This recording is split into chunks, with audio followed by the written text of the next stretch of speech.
teman-teman, selamat datang di video animasi desain pesan dan pembelajaran prinsip persepsi. Dalam prinsip persepsi ada persepsi terhadap gambar, persepsi terhadap tabel, grafik, dan diagram, persepsi terhadap teks, persepsi terhadap gambar dan teks secara bersamaan, persepsi terhadap suara.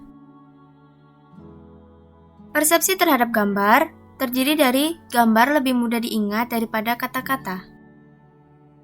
Gambar memiliki banyak peran dalam pembelajaran. Perlu petunjuk khusus untuk melihat dan menafsirkan gambar. Gambar dekoratif harus efisien. Gambar representatif harus relevan. Gambar interpretatif harus disederhanakan dan diberi label.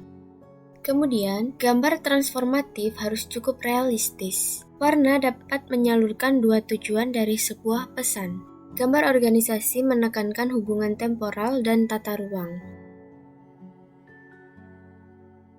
Yang kedua, persepsi terhadap diagram, tabel, dan grafik. Diagram, tabel, dan grafik dapat membuat ide-ide abstrak lebih konkret dan mudah dipahami. Efisiensi dan akurasi informasi pada grafik dan diagram. Hindari grafik atau diagram yang rumit.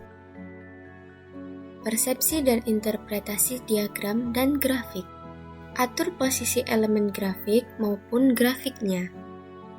Yang ketiga, persepsi terhadap teks. Persepsi terhadap teks tidak berbeda dengan persepsi yang lain, yaitu mengkomunikasikan banyak informasi. Gunakan kontras untuk menonjolkan teks.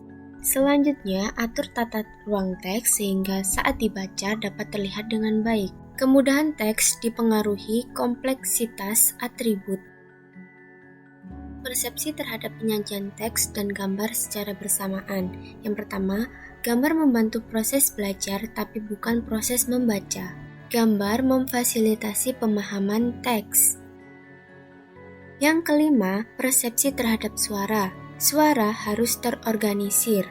Pidato efektif mengkomunikasikan ide-ide. Pidato bersifat abstrak. Teks lebih efektif daripada pidato bila materi cukup kompleks. Ucapan manusia adalah media yang paling kuat dan ekspresif.